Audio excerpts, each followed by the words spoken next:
एखाद्या स्त्रीला जर नवरा नसेल तर काय म्हणतो आपण? विधवा. विधवा स्त्री आहे. तसा ज्याच्या गळ्यात लिंग नाही तो विधवा सारखा आहे. त्यामुळे प्रत्येकाने दीक्षा घेतलीच पाहिजे. आपल्या लेकरांना दीक्षा द्या.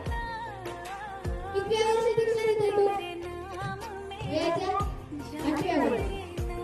8व्या वर्षी लेकरांना दीक्षा द्या. जर निदान 8व्या वर्षी नाही झालं तर 16व्या वर्षी तरी द्या. 16व्या वर्षी नाही झालं 64व्या वर्षी तरी द्या. तेव्हाही नाही झालं मरण्याच्या आधी तरी घ्या असं माऊली सांगतात.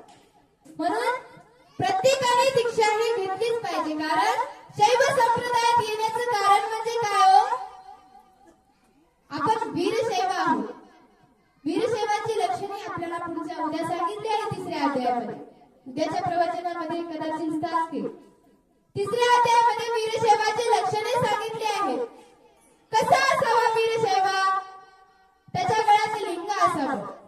दुसरा म्हणजे अजून काय सांगितलं पारायण मध्ये पहा. सगळ्यात